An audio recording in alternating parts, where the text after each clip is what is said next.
Ils ont parcouru les programmes des 13 candidats en lice pour la présidentielle de 2020. Sur ce plateau de programme, au scanner, nos experts nous livrent leurs analyses. Fiscalité, foncier, sécurité, gestion transparente et rationnelle des ressources, réconciliation nationale. Les experts passent donc au scanner les offres politiques des candidats. On s'intéresse ce soir au candidat du MCR, Tahirou Barry. Tidiane Kaboré, bonsoir pour la fiscalité. Bonsoir. Avec nous également Basile Darga pour le foncier. Et Mahamoudou Savadogo pour la sécurité. Bonsoir. Bonsoir. Seka Koulibaly pour les questions de gouvernance. Bonsoir. Bonsoir. On commence donc avec la fiscalité. Tidiane Kaboré, que retenir de la politique fiscale de Tahirou Barry, candidat à la présidentielle? Merci bien, Aubin. Je pense que le candidat Tahirou Barry a des propositions en termes de fiscalité. Ce qu'on peut retenir d'entrée des jeux est que le candidat Tahirou Barry compte d'abord sur une mobilisation endogène pour le financement de son programme politique. C'est l'élève de Laurent Gbagbo. Oui, c'est l'élève de... Tout à fait. Alors, donc, il est à une proposition de 15 000 milliards, en fait, sur 5 ans, soit 3 000 milliards par an, avec 30% du budget qui sera alloué au système éducatif. Donc, déjà, il donne le ton par là. Et pour mobiliser une telle somme, de telles recettes, il faut mettre effectivement en place une stratégie de mobilisation. Alors, le premier point qu'il mentionne, c'est la promotion du civisme fiscal. Parce qu'effectivement, dans sa vision, le candidat Tahirou Barry fait ressortir la gouvernance vertueuse et reconstruire l'État sur des valeurs de solidarité et de cohésion sociale et de justice. Alors, donc, c'est quoi? Il met en exergue l'exemplarité de ceux qui vont gérer durant ces 5 années. Il met en avant également la question de la cohésion sociale et les valeurs de solidarité. C'est quoi? C'est pouvoir effectivement permettre à ceux qui ont plus de revenus de pouvoir payer en fonction de leurs capacités contributives. Parce que n'oubliez pas que l'impôt, c'est aussi la manifestation de la solidarité entre les plus riches et les plus pauvres, entre guillemets, j'allais dire, dans une société. Donc, ça veut dire que c'est le partage en fait, de la richesse d'une autre façon qui est manifesté dans la vision de M. Tahirou Barry. Et ce qu'on peut ajouter est que le candidat Tahirou Barry met un point d'honneur sur la lutte contre la fraude et l'évasion fiscale. Ça, il le mentionne dans son document, même s'il ne rentre pas dans les détails près. Il ajoute également aussi les questions de corruption dans son programme politique. Il dit qu'il va lutter contre la corruption sous toutes ses formes. Alors, toute autre chose qu'on pourrait ajouter au plan de la fiscalité, le candidat Tahirou Barry estime qu'il faut simplifier davantage la fiscalité des petites entreprises, certainement ceux qui sont au niveau du secteur informel, et instituer un statut de l'entrepreneur. Ce statut de l'entrepreneur sera ouvert à pratiquement tout le monde, les étudiants, les ouvriers, voilà justement ceux qui sont dans les campagnes. Et en même temps, on simplifie la fiscalité pour ces gens-là. Aussi, le candidat Tahirou Barry, qui parle de 500 000 emplois à créer. Alors, sur le quinquennat. Sur le quinquennat. Donc 500 000 emplois, ça veut dire qu'il pourra booster aussi les impôts sur les salaires de façon indirecte. Parce que quand il y a des emplois, il y a des salaires qui sont reversés. Et ces salaires aussi font l'objet de taxation. Okay. Alors, ce qu'on pourrait noter aussi comme fait nouveau, c'est que le candidat Tahirou Barry propose une fiscalité préférentielle pour la presse burkinabé. Ça, c'est un discours, c'est un vieux discours qui a toujours été chanté par les politiciens. Qu'on ne voit jamais. Hein, oui, un véritable serpent de mer qu'on ne voit jamais. Mais, et Dieu sait qu'on en a besoin au niveau de la presse. Oui, mais ce qui est sûr, on le verra à l'épreuve s'il passe le 22 novembre. Voilà, parce que c'est vrai, une fiscalité préférentielle. C'est vrai que les maisons de presse ont beaucoup de difficultés, en tout cas sous nos cieux. Vous êtes mieux placé pour savoir comment la presse attend souvent avec beaucoup d'empressement les subventions que l'État même les accorde. C'est pour pouvoir arrondir... Et qui n'est rien d'ailleurs. Pour arrondir les subventions maximum 6 millions, 7 millions. Voilà, pour arrondir les angles. Donc, c'est pas facile. Insignifiant pour... Voilà, donc... ne serait-ce que les factures d'électricité. Tout à fait. Donc, le candidat Tahirou Barry est en train de vous faire les yeux doux. Voilà. Et donc, j'espère bien qu'au cas où il passerait le 22 novembre, il va certainement mettre en application, justement, en vous faisant bénéficier de cette fiscalité préférentielle-là, même s'il ne donne pas à peu près comment cette fiscalité sera. Mais déjà, le fait qu'il annonce, ça veut dire que les mécanismes pourraient facilement être perçus dès qu'il passerait le 22 novembre prochain. Alors, sur d'autres questions subsidiaires, on pourrait par exemple regarder le fait que les candidats mentionnent la rationalisation des incitations fiscales aussi, c'est-à-dire que essayer de contenir voilà, les exonérations qui sont accordées aux différentes entreprises en termes de dépenses fiscales. Et donc, c'est très intéressant déjà d'en parler, parce que là, presque tous les candidats en parlent. Mais, comme on l'a dit, les exonérations fiscales aussi visent à booster les investissements dans un pays. Donc, je pense que sur ce point, il faut relativiser.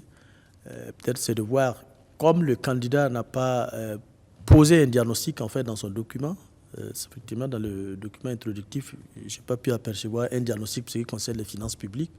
Sinon, on aurait pu voir à peu près aussi les faiblesses qu'il a pu souligner.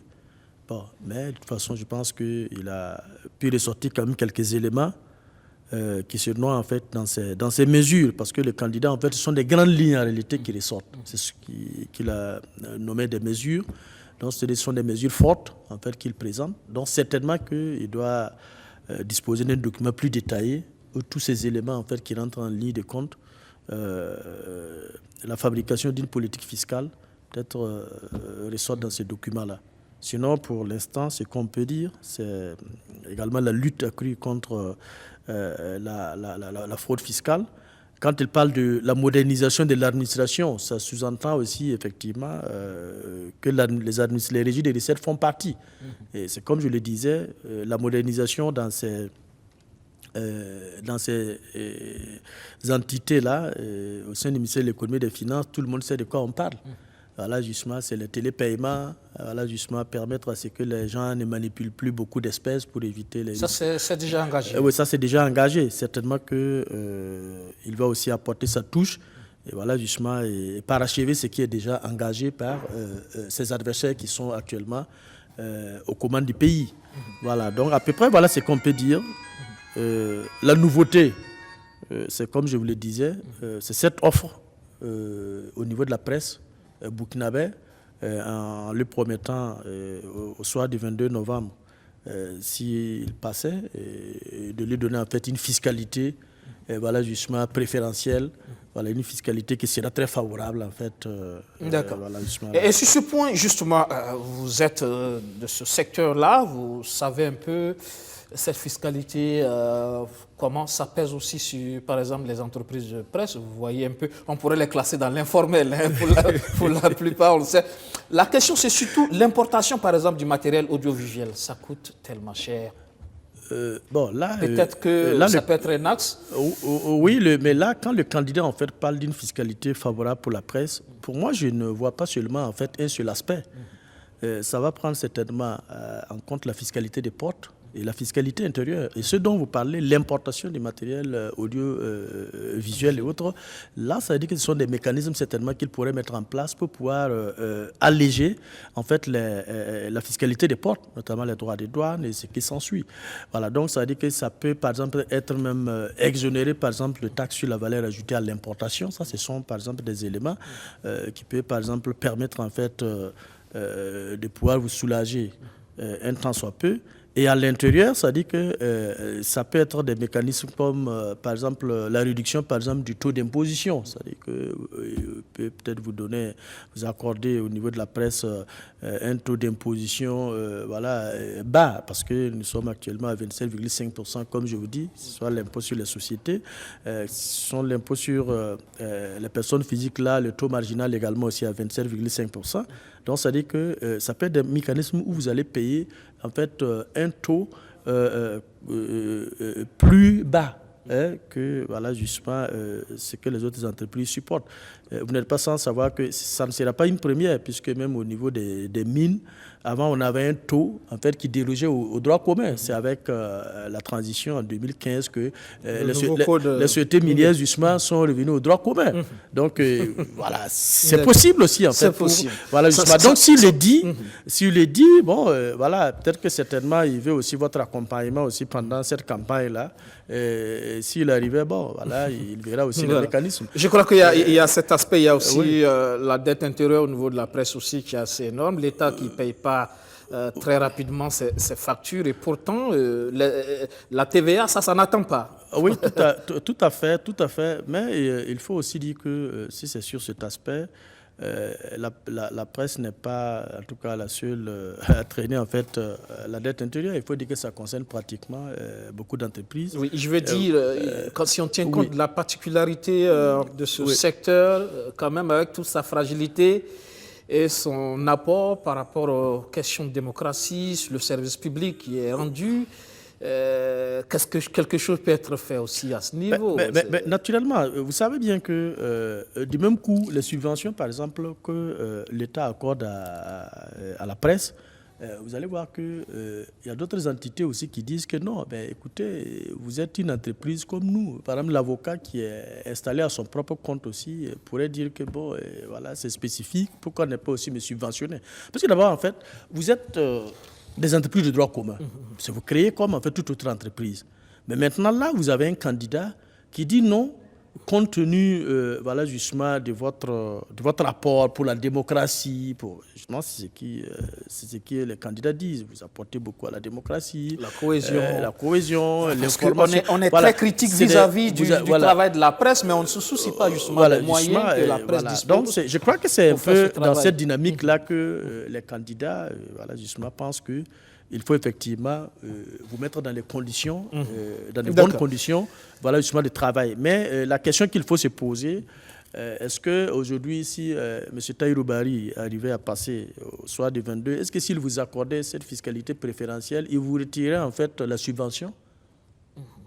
Non, je pense que la vérité, c'est qu'aujourd'hui, la question de la subvention, même au niveau des médias, on estime qu'il faut la repenser, cette subvention, parce qu'en vérité, elle est insignifiante. Tout à fait. En vérité, on annonce comme ça que la presse est subventionnée, mais avec quel impact, quel apport? Une subvention maximum de 7 millions pour une télévision comme BF1 où les factures d'électricité se chiffrent à des millions par mois. Vous imaginez qu'en termes d'impact, ce n'est rien. À la limite, parfois, les médias se demandent s'il faut prendre cette subvention parce que derrière, il y a l'opinion qui dit la presse est subventionnée, mais en vérité, c'est une subvention. C'est vrai que quand on donne le montant, à l'échelle macro, quand on dit par exemple 600 millions ça paraît beaucoup. Mais ah oui, ça paraît beaucoup. Il y a beaucoup d'organes de presse. Il y a beaucoup d'organes de presse. Bon, j'espère bien que le candidat Tahirou Barry nous suit. Donc, ça dit que certainement que nous n'avons pas tous les mécanismes en fait, de sa fiscalité préférentielle. C'est comme je vous disais tantôt, sûr qu'il va actionner sur la fiscalité des ports, puisque vous disiez tantôt que l'importation des matériels aussi, en fait, très coûteuse. Donc, ça dit qu'il faut utiliser la fiscalité, en tout cas, à ce niveau, pour pouvoir... Et à l'intérieur aussi, il a levier pour pouvoir effectivement baisser certains taux. Et en termes d'apport aussi, comme je l'ai dit, en termes de subventions, peut-être que M. Tahirou Barry, même s'il ne le dit pas dans son programme, n'entend pas effectivement sauter le verrou de la subvention. Peut-être même qu'il va augmenter Voilà, donc je pense qu'avec justement ce qui est mentionné déjà dans le programme, je pense que c'est bon à prendre. D'accord. Voilà. Deuxième aspect, justement, c'est un candidat jeune, c'est l'un des plus jeunes candidats, justement, Tahirou Bari, sur la question des entreprises de jeunes. On sait aussi que le taux de mortalité à ce niveau parfois élevé, lié aussi à ces questions de fiscalité. Est-ce qu'il a une politique particulière par rapport à la survie de ces entreprises? Alors, je suis d'accord avec vous. C'est-à-dire qu'aujourd'hui, quand on donne le nombre d'entreprises créées cette année, c'est-à-dire que ça va donner effectivement l'impression d'être beaucoup. Mais du même coup, vous avez 1 an, 2 ans après, vous cherchez certaines entreprises, vous ne les trouvez pas. Généralement, l'administration fiscale en sait quelque chose. Voilà. Les entreprises se créent juste seulement pour exécuter un seul marché et après, ça disparaît. Donc, je crois que c'est de ça que vous parlez. Mais quand vous lisez entre les lignes, c'est que le candidat Tahirou Bari propose, les 500 000 emplois en 5 ans, je me dis qu'en fait, indirectement, ça va provenir en fait de création d'entreprises. Puisque ce ne sont pas des... Bon, moi, je pense que ce ne sont pas des emplois de la fonction publique. Voilà, tel que j'ai pu lire en fait dans le document. Ce sont en fait de la production issue en fait de création d'entreprises. Voilà, donc il faut voir en fait derrière ces 500 000 emplois créés en 5 années là, en fait, en amont des entreprises qui seront créées. Maintenant, vous posez la question de la pérennité. La pérennité en fait des entreprises aussi, c'est pas lié en fait à la politique de l'État, mais c'est lié aussi souvent au management interne aussi des entreprises. Vous savez bien qu'il y a des entreprises qui se créent en fait sans vision. C'est-à-dire que bon, on crée juste l'entreprise parce que tonton est devenu quelqu'un qui est dans une administration qui peut me donner un marché. Et te dit, ben voilà, fiston, qu'est-ce que tu deviens? Bon, écoute, crée quelque chose, je peux te donner quelques marchés de fourniture. Donc, le jour que tonton n'est plus directeur des marchés publics, naturellement, l'entreprise aussi. Voilà, donc, en attendant que tonton trouve un point de chute, bon, pour que je commence à réanimer mon numéro IFI au niveau des impôts. Donc, il y a tous ces éléments. D'où l'intérêt aussi d'être vigilant sur la qualité des emplois que les candidats comptent créer. Tout à fait. Donc, je suis d'accord avec vous que voilà, la pérennité des entreprises, il faut seulement voir des deux côtés. Il faut voir effectivement la gestion interne et l'environnement aussi. C'est comme on l'a dit, il y a la gestion vertueuse aussi. Bon, vous n'allez pas voir des gens qui vont effectivement attribuer des marchés à des neveux ou à des cousins qui n'ont pas la qualification. Voilà, donc souvent c'est comme ça, certaines entreprises disparaissent, les gens n'arrivent pas. Donc là on dit non, que c'est le climat des affaires qui n'est pas favorable, c'est ainsi, cela. Bon, que ce sont les services des impôts qui les ont fait tomber. Oui. Mais la plupart du temps on accuse justement oui, mais si vous avez des marchés que vous ne déclarez pas, les jours qu'on vous trouve dans votre cachette, soyez-en sûrs qu'ils vont faire le redressement qui s'impose. Ok, merci. Voilà. Tidiane Kabouré pour ce volet fiscalité. On parle à présent de foncier avec Basile Darga, inspecteur des impôts, expert foncier domanial. Vous êtes par ailleurs le directeur de publication du magazine immobilier OSA et SACO. Sur la question foncière, que nous dit Tahirou Bari? Merci, M. Guébré. Alors, sur la question foncière, M. Tahirou s'est exprimé au niveau de 2 parties de son programme présidentiel. La première partie concerne le volet économique et la deuxième partie, c'est dans le volet social. Dans le volet économique, M. Tahirou veut faire de l'agriculture le support du développement du Burkina Faso. Ça, il l'a affirmé de façon nette. Et lorsqu'il affirme ça, il fait un diagnostic où il donne des statistiques qui sont très importantes, très intéressantes sur l'agriculture. Ces statistiques sont tellement importantes et précises que j'ai relevé juste 2 qui me paraissent intéressantes. Il relève qu'on a 9 millions de terres cultivables et que simplement 46% sont exploitées. Il relève également que l'agriculture occupe 75% de la population active. Bon, sur les statistiques, si vous avez dû remarquer, les différents programmes qu'on a visités ici nous donnent des statistiques toujours sur la proportion des gens, de la population active, les proportions de gens qui sont dans l'agriculture. On est entre 75, 80 et 82% selon les sources de statistiques. Et Tahirou donc, documente suffisamment ces statistiques et c'est pour soutenir son objectif phare qui est d'atteindre l'autosuffisance alimentaire. Il a fait de ça un point cardinal de son programme au niveau du volet économique. Et donc, pour lui, le Burkina doit acquérir une souveraineté alimentaire. Voilà. Et pour atteindre cet objectif de souveraineté alimentaire, faire de la terre le support de développement économique, il a envisagé un certain nombre de mesures. Et la première mesure, c'est la sécurisation foncière. Voilà. Sécurisation foncière que l'on retrouve très souvent.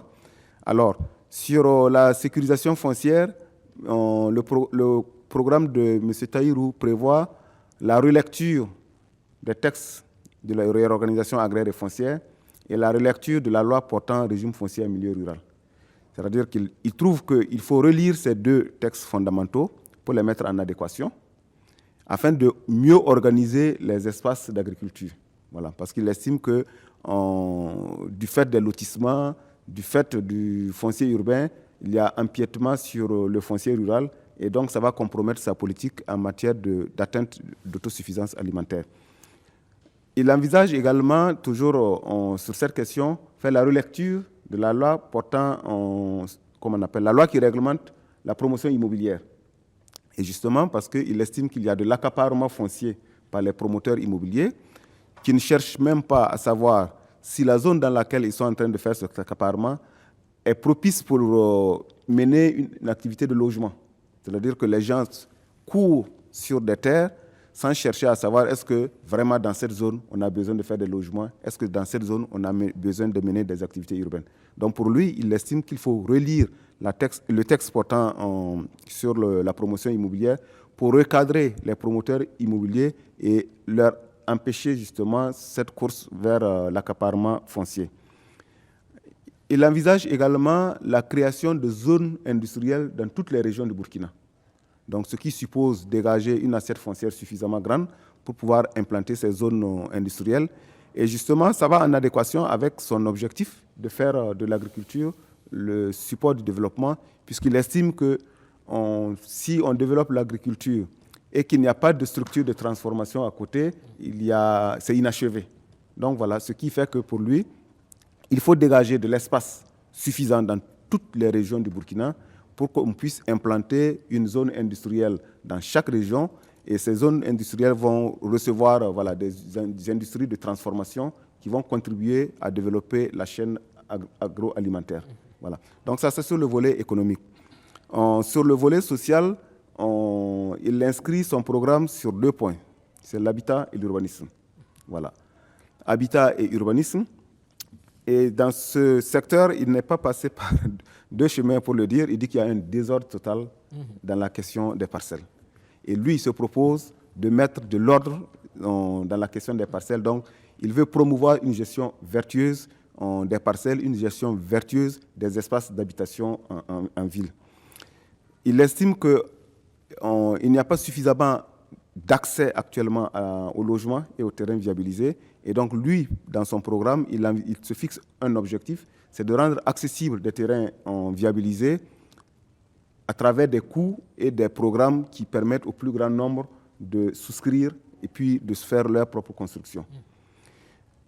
Alors, autre chose dans ce volet, alors, il veut faire de l'assainissement un point de sa politique d'aménagement urbain. Bon, je crois que ça, c'est intéressant, puisque si on a des quartiers où l'assainissement n'est pas totalement fait, vous voyez les phénomènes que nous vivons, ce sont les inondations, ce sont les catastrophes naturelles provoquées par les pluies.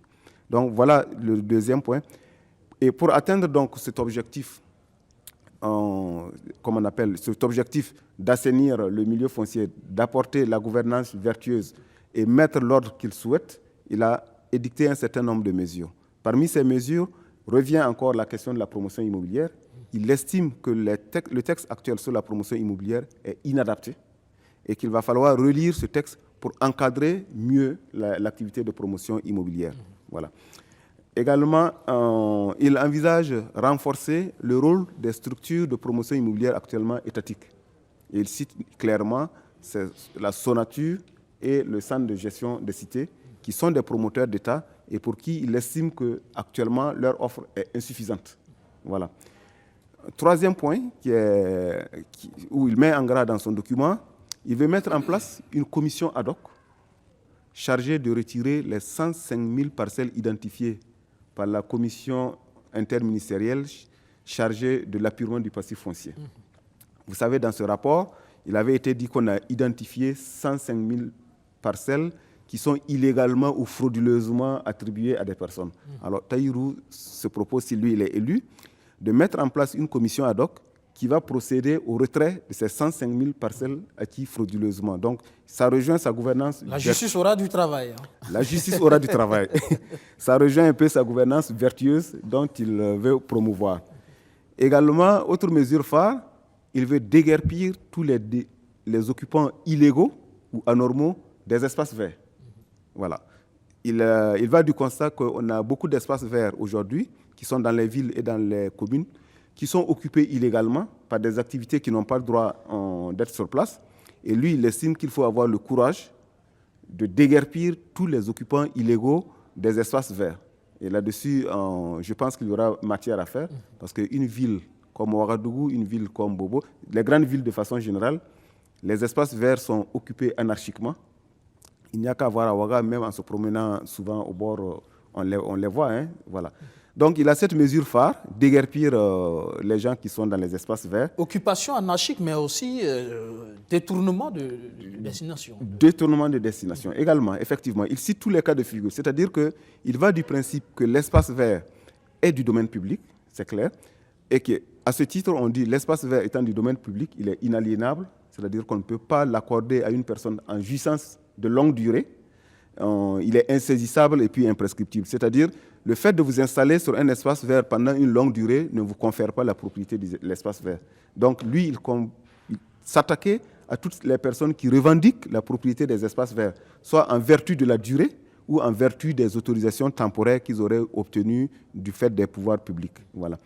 En matière de politique de logement, il envisage la construction de 10 000 logements par an pendant son mandat. Donc 10 000 logements par an pendant 5 ans, ça vous fait 50 000. 50 000. Un peu plus de 10 000 par rapport à ce qui est actuellement en vigueur. Exactement, voilà. Donc voilà un peu son programme, son offre politique sur la question foncière. Alors ce qu'il faut retenir en d'innovant dans le document de M. Tahirou, la première chose que j'ai retenue, c'est cette fameuse commission qu'il envisage mettre en place pour le retrait des 105 000 parcelles illégalement ou frauduleusement acquis. Parce que ça, quand même, ça nécessite une longue réflexion. Parce que, comme j'aime le dire, la solution aux questions foncières, elle n'est pas toujours évidente, elle n'est pas toujours facile. Voilà. Est-ce qu'il y a, je me rappelle, lorsque la commission d'enquête parlementaire a fini ses travaux et qu'il a été restitué, j'ai eu l'appel d'un député qui m'a dit, Monsieur Darga, en tant que spécialiste, quelle est la meilleure solution? Et puis je lui ai répondu, prenez la moins mauvaise. Mais parce que vous avez des parcelles qui ont été acquises, que l'on dit acquises frauduleusement ou illégalement. Je ne m'occupe pas de l'origine de départ de la propriété. Sauf que les personnes qui ont acquis ces biens les ont vendus. Beaucoup, il y a certains qui les ont vendus. Et que donc parmi ces gens, ceux qui ont acheté, vous avez des acheteurs de bonne foi. Honnêtement. Voilà. C'est-à-dire, quelqu'un est venu, il dit qu'il vend son terrain, ils ont des documents en bonne et due forme qu'ils ont eu du fait de l'administration. Le monsieur a acheté régulièrement, il se retrouve dans des situations de droit commun, il a acheté en bonne et due forme. Alors, il n'est pas censé savoir que le vendeur, lui, il a obtenu son bien frauduleusement. Donc, si aujourd'hui vous voulez retirer ces 105 000 parcelles, parmi lesquelles il y a déjà des gens qui ont acquis de bonne foi et qui sont installés, je ne sais pas si on va pouvoir retirer 105 000. Voilà. Donc, c'est une mesure. Je comprends son audace et son objectif de rendre vertueuse la gestion comme on appelle, des parcelles. Mais sur les mesures correctives, je pense qu'il y a lieu de réfléchir pour prendre les moins mauvaises des mesures qui puissent contribuer à la gestion vertueuse. Alors, autre chose, c'est la question des espaces verts. Là aussi, il s'attaque à un phénomène. Je pense que même les pouvoirs publics actuels connaissent la réalité des espaces verts. Ouagadougou, je pense qu'ils ont même déjà fait un recensement. Et là-dessus, je pense que l'offre, elle est bonne. Voilà. Les espaces verts, comme je l'ai dit souvent, ça participe à aérer la ville. Et c'est des biens du domaine public. Donc, il n'est pas normal, il n'est pas admis qu'un bien du domaine public se retrouve plus tard dans la propriété privée de quelqu'un. Voilà. Et M. Tahirou, il dit, si lui il est élu, il va mettre de l'ordre dans l'occupation anarchique et l'appropriation illégale des espaces verts. Donc voilà un peu son offre politique. Voilà, il a des idées qui sont... Il a de bonnes intentions. Il a des bonnes intentions. Mais parfois, dans l'application, on pourrait être confronté à des difficultés. Exactement. Il y a des situations où, voilà, comme je l'ai dit, même les espaces verts, voilà, est-ce que les gens occupent tous sans documents? Lorsque l'occupant se retrouve avec des documents administratifs et sur la base duquel il revendique un droit, je crois que le débat il est posé. Mais une chose est certaine, l'espace vert est du domaine public. Il n'est pas normal que l'on puisse retrouver l'espace vert dans la propriété privée de quelqu'un. Et Tahirou compte s'attaquer à cette question s'il est élu le 22 novembre prochain. Politique volontariste, donc. Voilà. On attendra de voir s'il est élu. Est-ce qu'il pourra mettre cela en œuvre? Merci, Basile Darga. On parle à présent de sécurité avec Mahamoudou Saladogo. Que dire de l'offre politique de Tahirou Bari sur cette question sécuritaire? Qu'est-ce qui nous apporte de nouveau? Merci. Lorsqu'on lit l'offre sécuritaire, on voit déjà qu'il est assez audacieux. Et surtout, il est décidé à porter tous ses attributs de chef suprême des armées. Parce que déjà dans sa vision, on voit qu'il dit qu'il va reconstruire un État puissant qui repose sur les valeurs de solidarité, de justice, de cohésion sociale, gage d'une gouvernance vertueuse et d'un développement durable. Et sur l'offre sécuritaire, il précise qu'il lui faut une armée au service du peuple. Je pense que c'est assez très judicieux et très intéressant parce que, effectivement, il faut que le peuple sente que l'armée est à son service et non le contraire. Parce que aujourd'hui, on a des questions de non-collaboration entre les forces de défense et la population, de l'éloignement entre les forces de défense et la population. C'est effectivement lié au fait que la population ne sent pas son armée à son service. Donc, je pense que c'est déjà primordial si on veut reconquérir les zones qu'on a perdues et si on veut stabiliser le pays. Travailler sur les valeurs. Là. Sur les valeurs, absolument. Ensuite, il dit qu'il va assurer la souveraineté nationale en matière de sécurité et en matière militaire en prenant en main la destinée en la matière. Alors, effectivement, c'est ambitieux, mais en 5 ans, je ne pense pas que ça soit facile. Parce que les questions de défense, les questions de sécurité sont transversales. Et aussi, il faut reconnaître que notre niveau de pauvreté ne va pas nous permettre à nous seuls de pouvoir tenir la barque, de financer, étant donné d'ailleurs même que les bailleurs sont réfractaires quant à financer les questions de défense.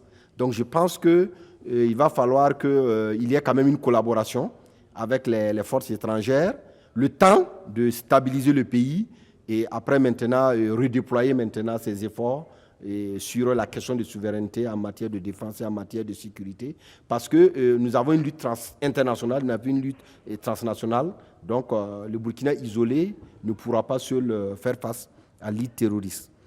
Ensuite, il a parlé de la modification de la loi de la programmation militaire en y injectant 1000 milliards au niveau de la défense et aussi 1000 milliards au niveau de la sécurité. Donc 2000 milliards pour les questions de sécurité et de défense. Et la particularité, c'est qu'il dit qu'il va faire une loi de programmation sécuritaire. Oui.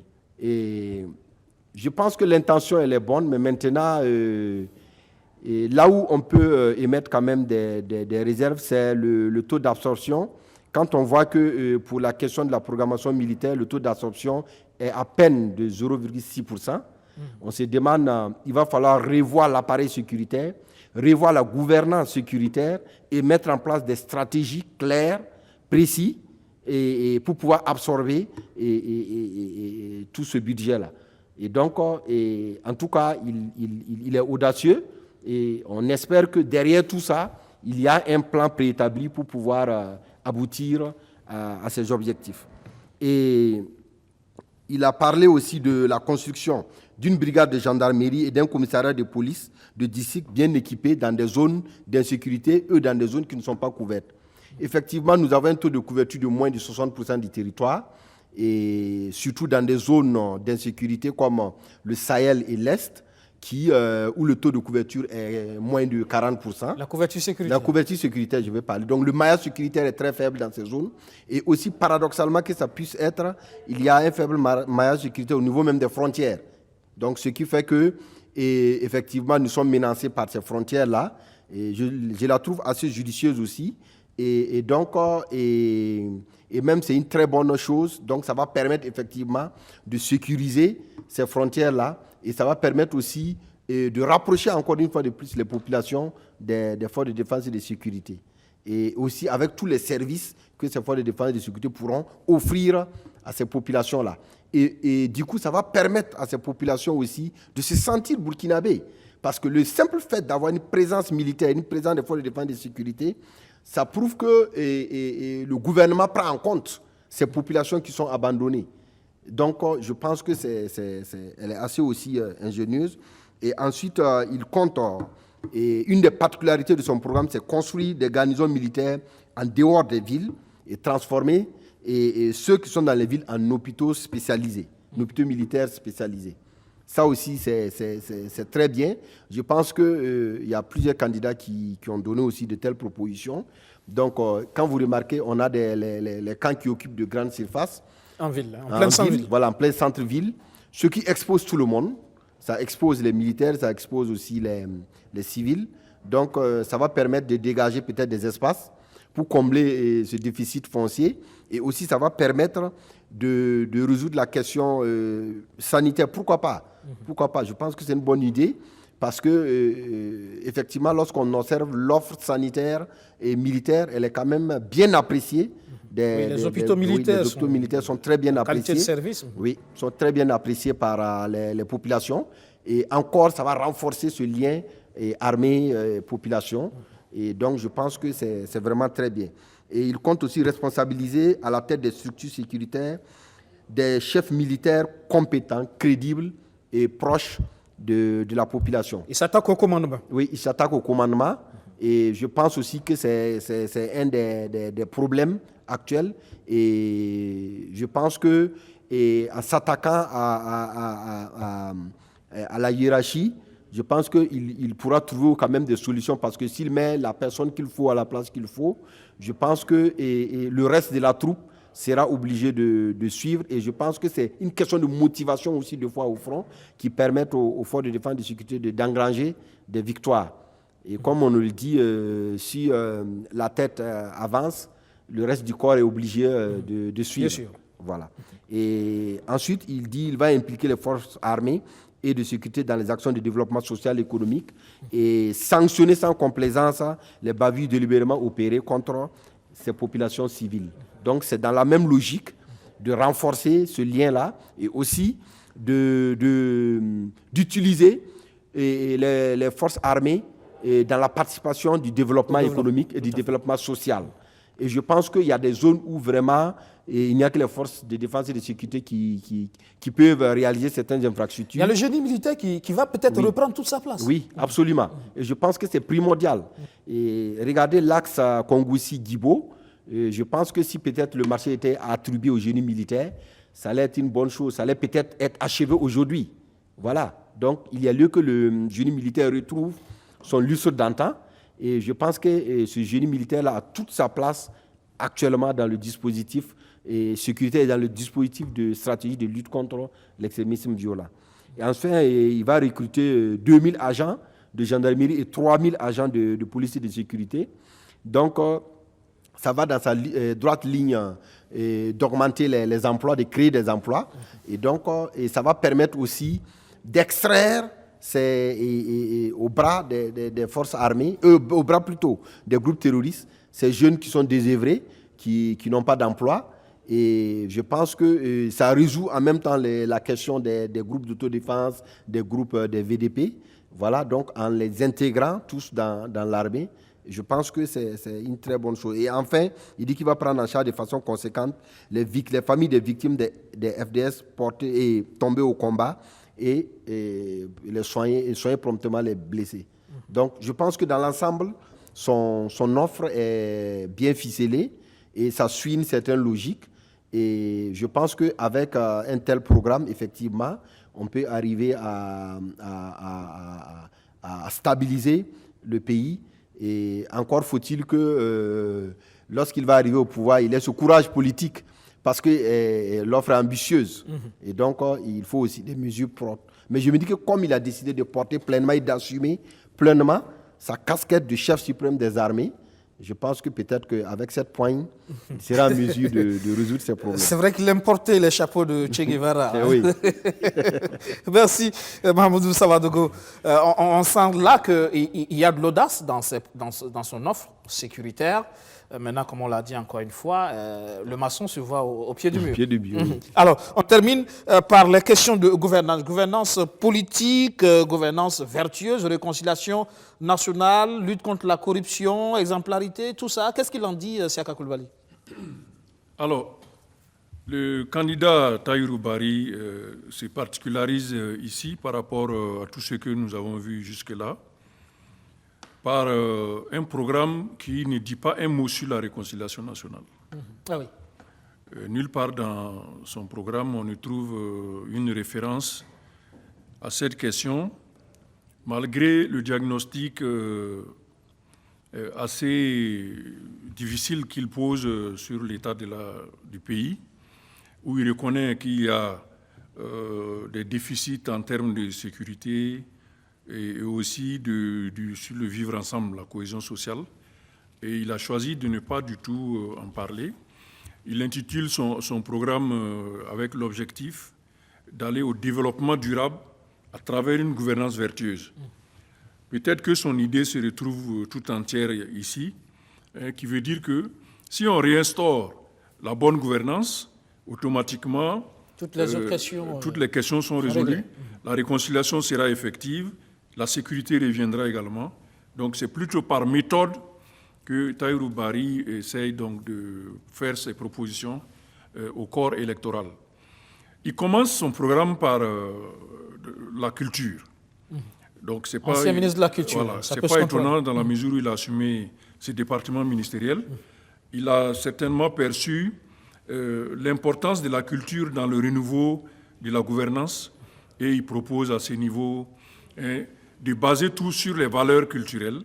Et il énumère la tolérance, la solidarité les uns avec les autres, le respect de tous, etc., etc. Il étonne un peu en sortant un peu des sentiers battus, en posant la question de la démographie, un peu un sujet, je dirais, politiquement incorrect, où il dit que c'est une démographie qui n'est pas maîtrisée, avec une moyenne de 6 enfants par femme, et que cela est un élément qui perturbe. Pour lui, c'est un problème. C'est un problème, et il faut une démographie maîtrisée. Donc, il va clairement sur ces points-là. Il va aussi sur la question de la chefferie coutumière, certainement pour justifier sa référence à la culture, où il dit que c'est la chefferie coutumière qui porte les valeurs. Il faut donc la réinstaurer dans sa mission originelle. Donc il y a tout un programme à ce niveau qui va certainement permettre de remettre la culture à la tête des priorités pour la gouvernance vertueuse. Tahirou Barry, tout son programme, c'est un constat, a la particularité d'être concret. C'est-à-dire que c'est celui qui, le plus parmi les candidats qu'on a déjà vus, a l'habitude de formuler les propositions sous forme de mesures directement et des mesures quantifiées. Il a toujours les chiffrages, il a des valeurs cibles, etc., qu'il propose. Donc c'est vraiment assez facile à comprendre lorsqu'il fait des propositions.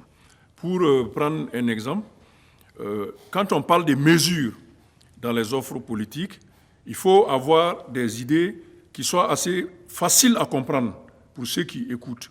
L'exemple qu'on peut citer ici, c'est par exemple la gratuité des soins de santé pour les enfants de 0 à 5 ans et les femmes en grossesse. Donc, c'est une mesure qui est facile à comprendre et aussi a été facile à mettre en œuvre. même si on a de quoi dire sur les résultats, au moins dans l'offre de la mesure et sa compréhension, c'était assez clair. Donc Tahirou Barry va un peu dans ce modèle-là et il fait des propositions sur l'ensemble de son programme qui sont assez quantifiées. Il dit qu'il faut faire une décentralisation audacieuse. Donc, c'est lui donc, qui estime qu'il faut aller au-delà de ce qui se fait jusqu'à présent. Et on l'a vu pour d'autres candidats qui vont tous soit dire d'appliquer ce qui existe déjà, soit certains même qui reviennent un peu en arrière en disant qu'il faut la déconcentration, etc. Tahirou Barry, au contraire, dit qu'il faut aller au-delà avec une décentralisation audacieuse. Qu'est-ce qu'il entend par là? Il dit qu'il faut élaborer une loi de programmation financière pour conférer aux collectivités territoriales des moyens d'action face à leurs missions. Donc, ça, par exemple, c'est une proposition qui va faire rougir de bonheur les acteurs des collectivités territoriales, que beaucoup ne savent pas, qui ont passé tout le temps, d'abord sous le régime Compaoré, mais aussi sous les 5 ans du régime actuel, à se plaindre du taux de transfert des ressources et des compétences à leur endroit. Donc, un candidat qui propose donc cette loi de programmation financière pour les collectivités, je pense qu'il a de fortes chances de séduire ces publics-là. Et en plus, il accentue sa proposition de décentralisation audacieuse par une proposition d'assurer le transfert effectif de 20% du budget de l'État aux collectivités territoriales. 20% du budget de l'État. 20%. Or, aujourd'hui, on tourne autour de 4%. Donc, on était autour de 8% avant le soulèvement populaire.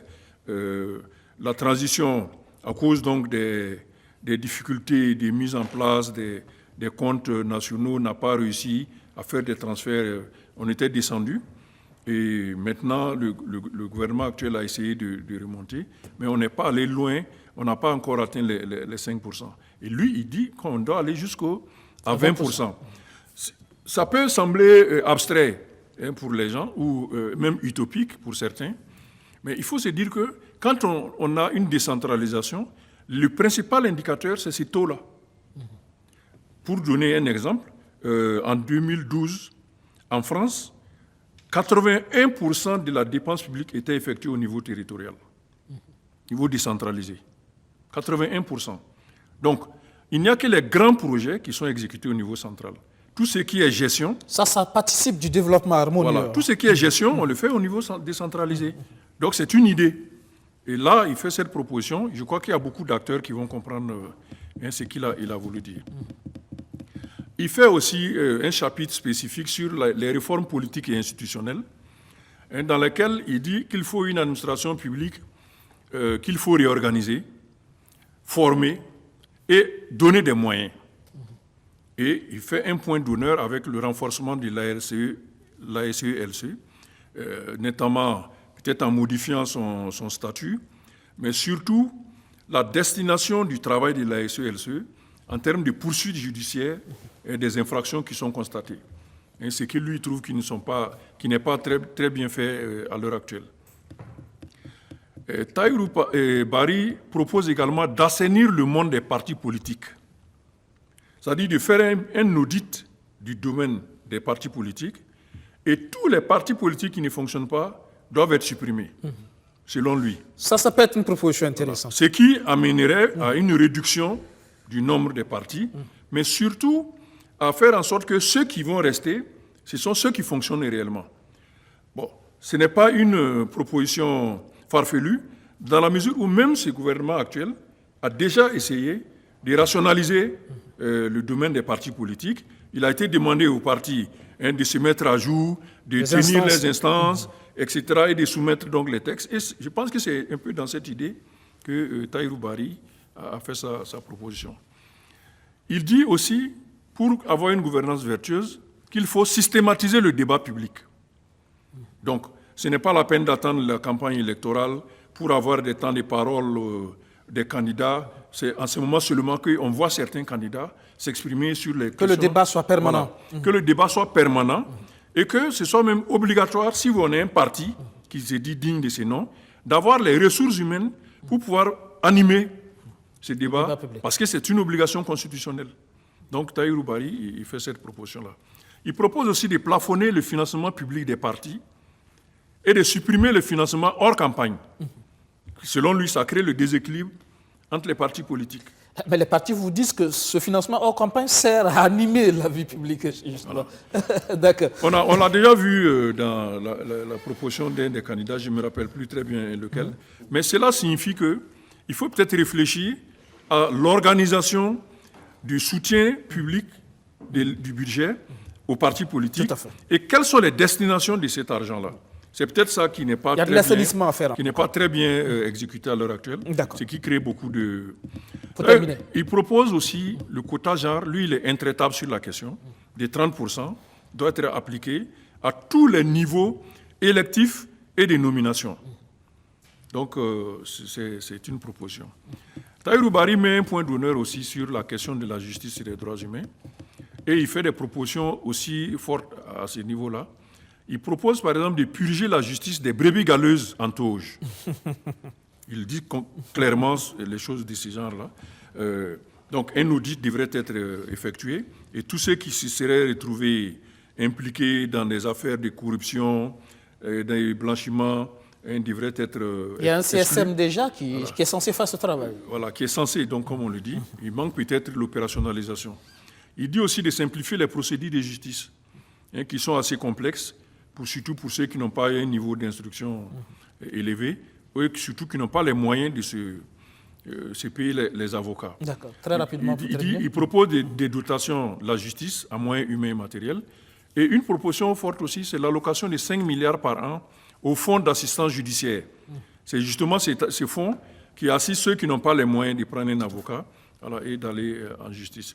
Enfin, il termine par les médias qu'il considère comme un acteur clé de la gouvernance vertueuse, et il a donné cette formule, cette proposition, dont Kaboré Tidjana a déjà parlé, la fiscalité adaptée aux organes de presse. Ça veut dire qu'il fait la proposition, mais très certainement, il doit avoir un travail donc, de conception qui permette donc d'être efficace. Il propose aussi de réduire les amendes des délits de presse à moins d'1 million, alors qu'actuellement c'est 3 millions. C'est-à-dire que lorsqu'un organe est condamné, par exemple pour diffamation, la loi fixe à 3 millions l'amende. Et lui propose de ramener à moins d'1 million cette amende-là. Donc une sorte d'appel du pied à l'endroit des... Et il dit de donner une subvention conséquente. Ça veut dire que, contrairement à d'autres, lui propose d'augmenter cette subvention-là. Et on ne sait pas dans quelle proportion, mais en tout cas, il fait cette proposition. En voilà un candidat donc, qui s'intéresse à la vie des médias. D'accord. Peut-être certainement qu'il aura la voix, parce que les journalistes sont aussi, les hommes de presse ont aussi des cas d'électeurs. Hein. Voilà. Merci Saka Coulibaly pour toutes ces informations sur les questions de gouvernance avec notre candidat Tahirou Bari qui est passé au scanner ce soir. Merci à tous, chers experts.